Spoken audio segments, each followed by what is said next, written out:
I'm a guy, and when my wife's away visiting her parents, I just want to let loose a bit. When she's around, it's all nagging, and there's no place for a man in his own home. Plus, having a woman around takes care of all my needs. My parents and I were speechless at his words. See? Even you can't argue with that, Austin. So, Emily, just let it go. Don't bother me about what I do when you're not here. David seemed to think my dad's silence meant he agreed, but even as a man, my dad was appalled by his words. It's incredibly disheartening that these words are coming from a man who has just become a father. After that, my dad called John and Sarah over, and a family meeting began. There's no point in arguing here. So, just come back home tomorrow as planned, okay? Even now, David didn't grasp the seriousness of the situation, and he naively said this to me. All right, I'll come back tomorrow. I finally spoke up. During this family meeting, I reconfirmed David's true character and made up my mind to carry out a certain plan. My name is Emily Johnson. I'm a newlywed, having just gotten married a year ago, and I'll be turning 30 this year. My husband, David Johnson, and I have known each other since elementary school, so we've been close for a long time. Our families lived nearby, and our parents were acquainted with each other. On top of that, David is an only child, and his family is pretty well off. I've always known that David was a bit of a spoiled kid.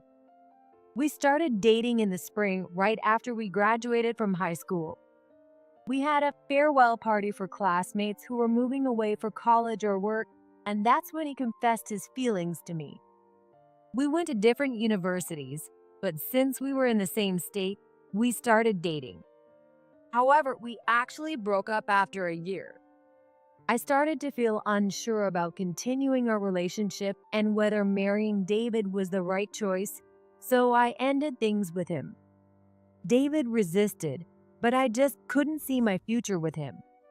However, a few years ago, we ran into each other by chance, and he asked if we could get back together. Honestly, I was hesitant, worried that we might end up breaking up again. I really regretted breaking up with you, Emily. That one sentence from David made me decide to give our relationship another try. After that, despite both of us being busy with work, we kept dating, growing our love, and 2 years later, we had a small wedding with just our friends and parents, becoming husband and wife. Now, we live together in an apartment near both of our parents' homes. We're really happy, but both of us are super busy with work. David and I both work full-time, leaving early in the morning and coming home late at night. Because of that, I wanted to completely share the household chores, but David wasn't on board with that. Sure, we both work, but I make more money and my family's wealthier, right? If we made the same, I'd split the chores. But if I did housework too, it wouldn't be fair, right? When I brought up splitting the chores, David would just laugh and say that. I believe that as a married couple, we should both be making an effort to support each other's lives, and our parents' financial situation shouldn't matter now. But David, who was raised as an only child and cherished by his parents, often boasted about his family's wealth and treated me like a servant. So, every day, I wake up early to do the laundry, clean, and prepare breakfast. Then, after work, I go shopping, and when I get home, I make dinner and clean up. Meanwhile, David leisurely wakes up, gets himself ready, and heads to work. When he gets home, he sits on the couch, plays on his phone, or has a drink alone early in the evening. Even if our salaries and family backgrounds are different, is this really what David means by fairness? I spent my days silently frustrated, just getting through the household chores. One day, David's mom, Sarah, called and asked me to come over to their house. She had received some farm vegetables from her friend and wanted me to pick them up. I was grateful for the vegetables and Sarah's thoughtfulness. However, if I stopped by Sarah's house after work, it would mean getting my household tasks done even later. Fortunately, it was Friday, so I didn't have work the next day, but I was exhausted and just wanted to unwind as soon as possible. However, I couldn't disregard Sarah's kindness, so I visited her house with a bit of reluctance. I've been waiting for you. When I arrived, Sarah handed me the vegetables she had prepared. She then started talking happily about the son of the friend who gave her the vegetables and how the neighbors had gone on a trip. It was all trivial stuff, but I couldn't find a polite way to cut the conversation short, so I stood at the entrance, forcing a smile and nodding along. Oh my, it's gotten late. The vegetables are a bit heavy, so I doubled up the paper bags. They probably won't tear, but be careful, okay? Thank you, I will. You seem a bit down, don't you? You don't look well. Did I call you over when you weren't feeling good? Sarah noticed my weary expression and asked with a slight tone of concern. No, I'm just a little tired. Is that so? You should rest as soon as you get home. Will David be coming home early tonight? I must have been at my breaking point because I couldn't manage a proper response. When I got home, I'd still have to cook dinner and do the laundry. On top of that, when David gets home, he'll just relax on his own. There's no way I can avoid feeling frustrated, and there's definitely no time for me to rest. I knew Sarah wasn't at fault, but I almost said something bitter. Has David done something to upset you? If there's anything you want to talk about, don't keep it to yourself. I'm here to listen. Sarah gently said this to me as she set down the vegetables she had been holding at the entrance. She then encouraged me to come inside, seated me on the couch, and listened to what I had to say. So that's the situation. Am I wrong for asking David to help out with some of the housework? As I spoke to Sarah, tears started to fall. Since we live nearby, Sarah and I keep in touch regularly. She's easy to talk to and has always been so kind, but I never intended to bring up issues with David like this. However, Sarah listened intently and then softly said, I see. I'm sorry for putting everything on you, Emily. It's my fault for spoiling David so much. No, it's not your fault, Sarah. But I just couldn't handle it on my own anymore. Thank you for telling me. I'll talk to David. For now, why don't you stay over here tonight, Emily? Once I calmed down a bit, Sarah placed a warm meal in front of me. I'm just going to run out and buy some underwear nearby. Go ahead and eat while you wait. With that, Sarah rushed out of the house with surprising speed. I wonder what will happen to David if I don't go home. There won't be any dinner, and the place will be a mess. I briefly thought about that, but I was overwhelmed by Sarah's energy and quietly reached for the fork. The food, cooked by someone else for the first time in a while, tasted so delicious. Why did I try to do everything on my own? I should have asked for help sooner. I was grateful to Sarah and spent a restful night at her houses. After this incident, I started consulting Sarah about everything. It seems Sarah even gave David a good scolding about sharing the housework. Emily is not your mom, David. You can't rely on her for everything. Geez, she just has to tattle about everything. Though David muttered complaints, he has recently started doing at least the dishes. My workload is still much heavier, but even this small change is a huge relief. A while later, on my way home from work, I got a call from my friend Jessica. Jessica has been my best friend since elementary school, and of course, she's also friends with David. Since she also lives in the area, we often meet up or keep in touch, so I didn't think much of it when I answered the phone that day. Hello. Emily, are you alone right now? Yeah. I stopped in my tracks at Jessica's words. There was something unusual in her tone that made me feel uneasy. What's going on? You sound so serious. Well, I don't know if you're already aware, and I don't want to meddle, but I heard a rumor that David's gotten into gambling. Apparently, he's been going to casinos. What? I couldn't help but ask again. I couldn't believe that David would be gambling.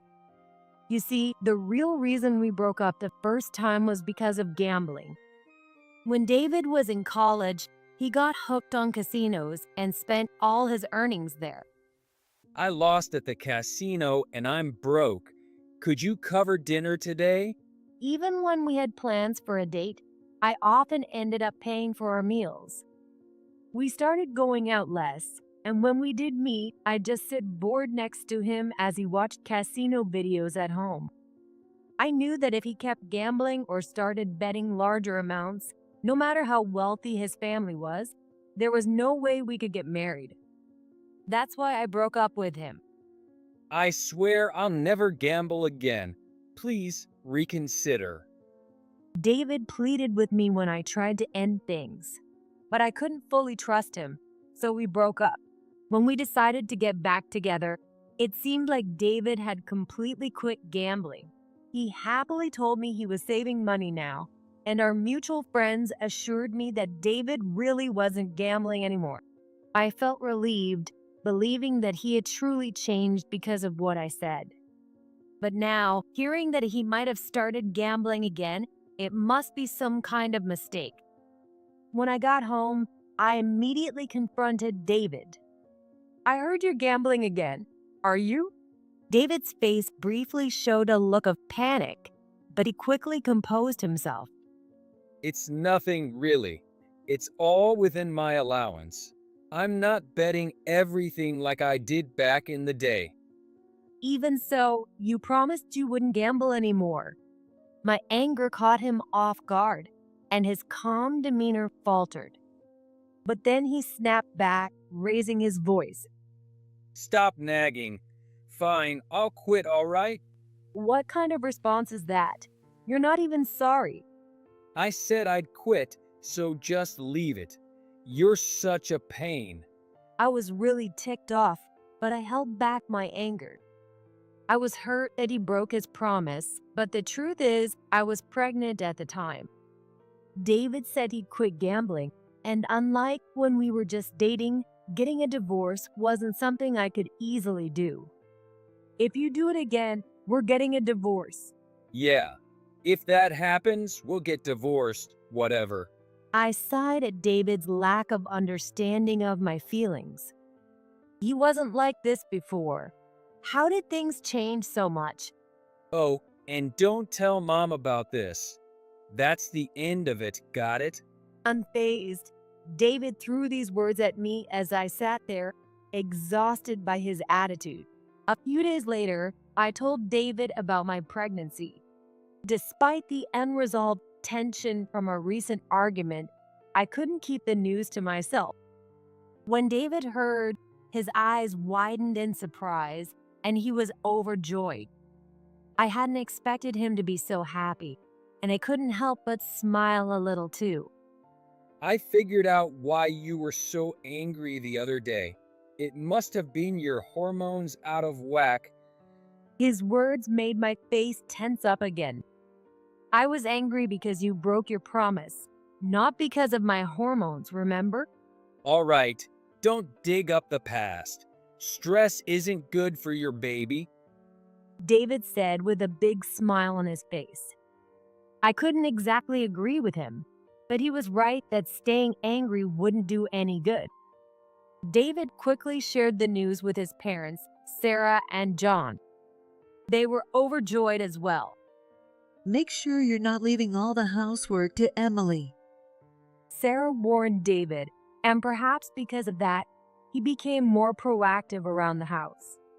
It also seemed like he had stayed away from gambling since then. Before I knew it, my due date was approaching. However, even after the due date passed, there was no sign of the baby coming. Still no baby?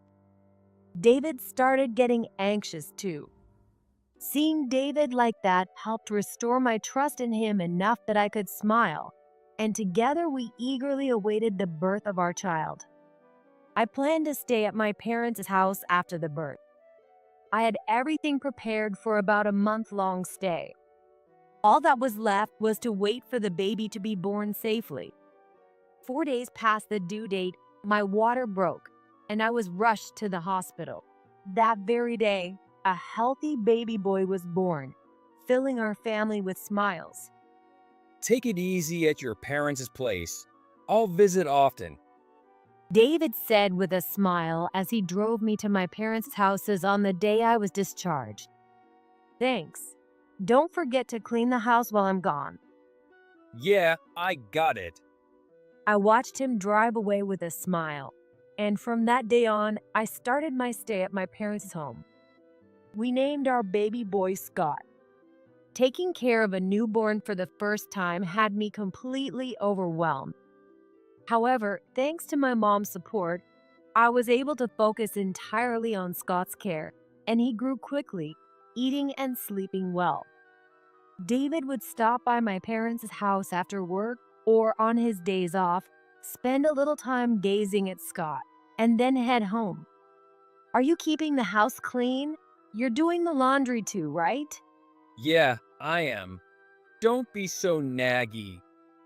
David would give a light reply to my questions, all while happily gazing at Scott. Seeing him like this, I fully trusted him. Before I knew it, a month had passed, and in 2 days, it was time to return home. You can stay longer if you want.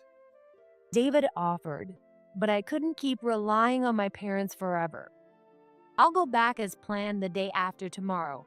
I'll take it easy until then, I told him as I started getting ready to go home. However, in the middle of my preparations, I suddenly became concerned about the state of our home.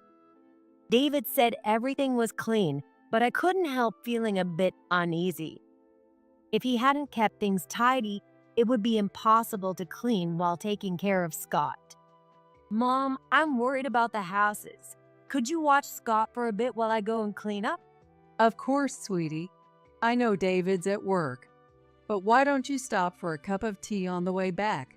Things will only get busier from here, so you need to take a break too. My mom said that to me as she sent me off. Taking her up on her offer, I left Scott in her care and headed home. Even though it had only been a month, it felt like such a long time. When I arrived at the apartment, I turned the key with a mix of anxiety and anticipation about the state of the house.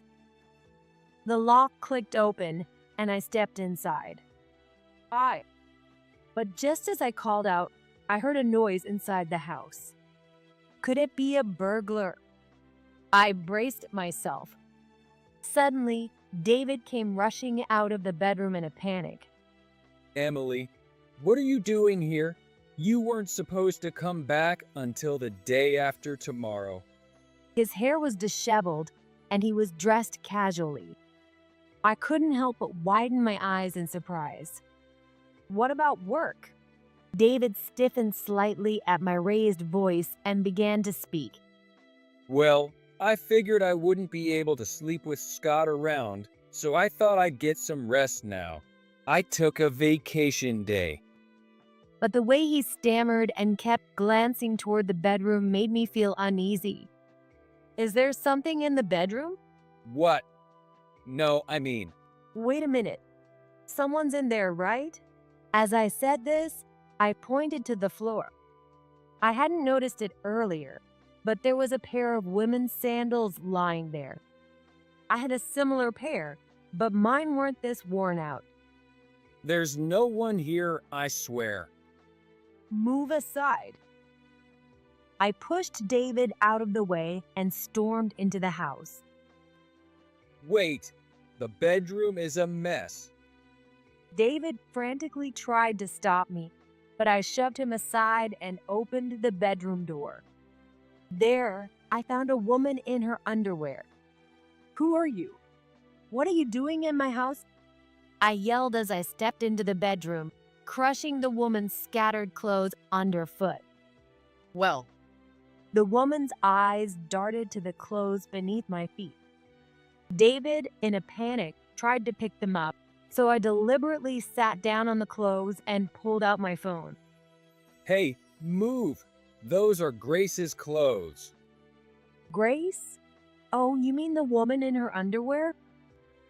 No, it's not what it looks like. There's a reason for this. David, flustered, tried to retrieve the clothes from under me, while Grace hid herself under the blanket. I recorded the scene with my phone. What are you doing? Stop filming. Stop? I'm just getting evidence. no, please stop. Grace finally spoke up, her voice weak and panicked. "If you want me to stop, admit to your affair, apologize, and get out." I shouted at her. I might have seemed calm, but my heart was ice cold. Even now, when I try to recall the moment, I don't remember much of it. It's only by watching the video that I can piece together what happened. The recording ended with Grace sitting on the bed, admitting to the affair and apologizing. I don't even remember how I made it back to my parents' house afterward. The next day, when I finally woke up and fully grasped the situation, I tearfully told my parents about David's affair. You've been pale and distant ever since you came back. I was wondering what happened. My mom cried along with me, while my dad was furious. Get David over here right now. Following my dad's instructions, I called David, who showed up looking annoyed. When my parents confronted him, David smirked and started speaking. Austin, you must understand, right? What? My dad's brow furrowed. I'm a guy, and when my wife's away visiting her parents, I just want to let loose a bit.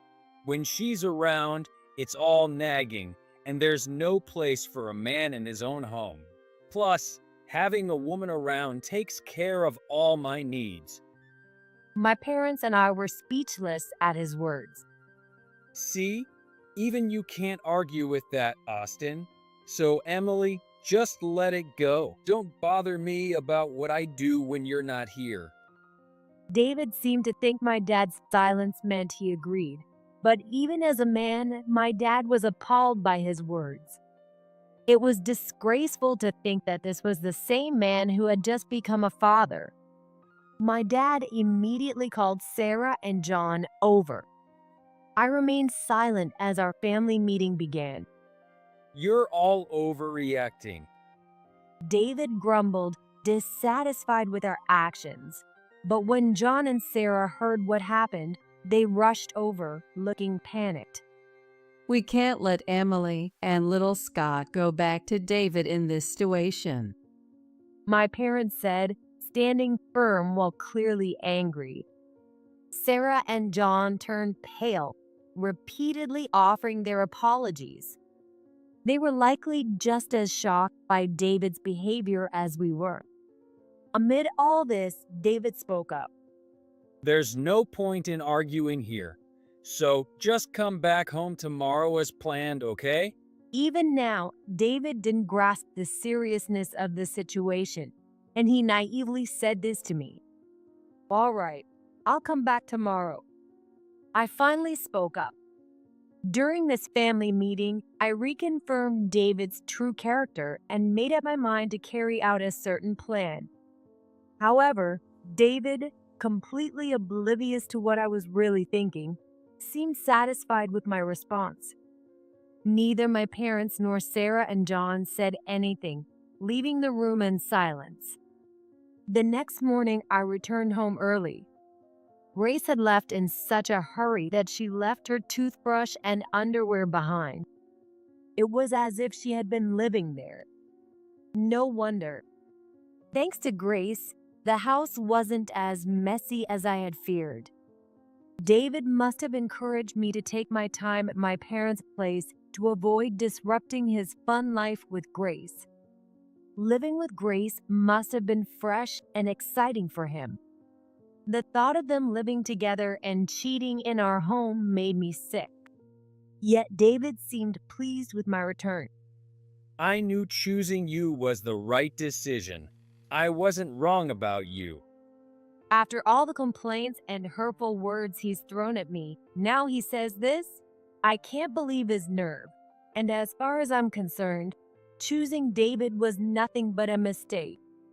I held back the urge to say that, spent the entire day preparing, and the next day, while David was at work, I put my plan into action.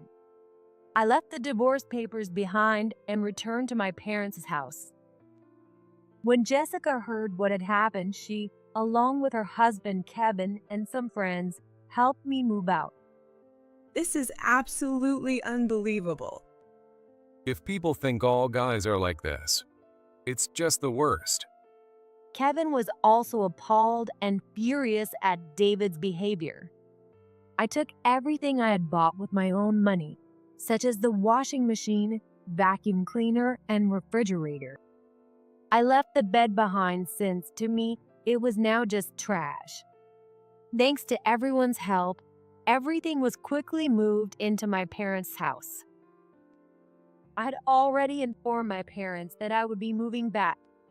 After we finished moving and had dinner, I got a call from David. When he came home and saw the divorce papers and an empty house, save for the bed, he must have panicked. I ignored the first call, but then he kept calling over and over. When I continued to ignore the calls, the doorbell at my parents' house rang. Emily, I know you're in there. It was David's voice at the door. Want me to send him away? Just ignore him. He'll leave eventually. My dad offered to help, but I coldly told him not to bother. Soon after, it started raining. Emily, open the door. The rain's getting bad. David refused to leave and kept shouting from the doorstep. He was clearly determined to take me back home no matter what. Reluctantly, I headed to the front door. Did you bring the divorce papers? I asked through the door. I'm not getting a divorce. I'll stay here until you come home. I sighed at his words. Just come on. Let's go home together. The rain's getting worse. Why would I care about the rain? I'm inside. David seemed miserable in the rain. His situation made me laugh, and I returned to the living room. The doorbell kept ringing, but I was determined to ignore it completely. As the rain grew heavier, I thought that maybe it would help him cool down, and I chuckled. However, after a while, David still hadn't left, so my dad had no choice but to contact Sarah and John. Sarah and John received the call and, just like the other day, rushed over with worried expressions. What are you doing here? We finally opened the door when we heard David's voice at the entrance, signaling Sarah and John's arrival. When David saw me, he exaggerated his relief and said, Emily, you scared me disappearing like that. You told me you'd come back yesterday, didn't you? Come on, let's go home. I couldn't help but laugh at his words. Go back to that house? Don't be ridiculous. Yesterday, I came back because you told me to, just to take care of the moving preparations. So, you didn't forgive me after all? David was genuinely shocked by my words. David seemed to think that everything was resolved just because I said I would come back. The truth is, David didn't think his actions were wrong in the first place. He kept trying to justify his affair as if it were no big deal. To him, my anger was probably just a temporary emotion. Of course not. Do you think she could forgive something like that so easily? Sarah was the first to scold David. What? Do you have any idea how people feel? John raised his voice, berating David as well. Sarah was in tears, while John was furious. The scene was truly a complete disaster. At first, David resisted, but when he finally realized no one was on his side, he lashed out in frustration. What's the big deal? Am I really that bad? Sure, maybe I hurt Emily a little, but I didn't bother anyone else. You didn't bother anyone? Do you even know what people in the neighborhood are saying about you? What? David faltered at John's words. In fact, David's bad behavior had become the talk of the neighborhood. Just like Jessica had witnessed, many of our former classmates had seen David going in and out of gambling establishments. But that wasn't the worst of it. To make matters worse, David was known for being rude inside the establishments, threatening the staff, hitting on women, and even taking out his frustration on the machines. I learned about this from my friends during the move, and I was completely appalled. Apparently, Sarah and John had also heard about this from someone. We tried to raise you with love and care, but I guess blood will tell. John, John's words, spoken in anger, made everyone feel uneasy. It seemed that David felt the same way too. Blood will tell? What do you mean by that? You're not our biological son. You're my sister's child. What? This was news to me as well. However, it seemed my parents were aware, as they exchanged glances and fell silent. Did you know about this, Mom and Dad? Well, it's a small town. We had heard rumors. This isn't the place for this conversation. Let's talk inside. So we began another family meeting. David, soaking wet, stayed silent, his face pale. Then Sarah and John started to explain. John had a sister named Mary, who was 10 years younger than him. I'd never met her, and David's grandparents never mentioned her either. Apparently, Mary had been disowned, and no one knew where she was or what she was doing now. When Mary was in high school, she became pregnant with David. The father was a member of what we would now call a criminal group. He was a man who made money by threatening people and committing fraud, with more arrests than could be counted on one hand. As soon as he found out Mary was pregnant, he abandoned her and was later imprisoned for his crimes. He's still serving time now. By the time Mary knew she was pregnant, it was too late for an abortion, so she gave birth to David. I don't want to raise a child from a man like that. Who knows what he'll turn out to be? I'm not raising him, she said, and then she left, abandoning the newborn David. At the time, we were already married but struggling to have children, so we decided to take in David. I always thought David's problems were because I spoiled him, but now I just can't defend him anymore. The shocking truth left us all speechless. David turned pale and couldn't utter a word. My parents remained silent as well. It was no wonder that rumors had spread about a delinquent man like that being David's father. Most likely, not just my parents, but many people in town, especially the older generation, knew about it. We raised you as our own flesh and blood, but we just can't handle this anymore. When Mary was disowned, I didn't understand our parents' decision, but now I do. You're no longer my son. Wait. David began to tremble at John's words. You've looked down on people, treated them like servants, and hurt others. Mom. No matter how much love we gave you, we were always told, he's just like his father. And I'm sure you can't even imagine how that feels. David was stunned by those words. Every time he caused trouble, Sarah and John must have endured people whispering that he was just like that man's child. They never showed it, and they raised David with love, which even I could see. David had taken advantage of that love, forgotten to appreciate his parents, and done whatever he pleased. It's no wonder they were done with him. I'm sorry. I'm really sorry. You're apologizing to the wrong person. Sarah scolded David as he turned pale and began to cry. I'm really sorry for hurting you, Emily. Only after being scolded by Sarah did David finally turn to me and apologize. Afterward, both Sarah and John continued to apologize. As our final responsibility as his parents, we'll do everything we can to support you in getting a divorce. Dad, David, drenched in rain and tears, kept apologizing over and over. With the help of a lawyer, I filed for our divorce, demanded alimony and child support from David, and also sought compensation from Grace. Sarah and John covered all the legal fees.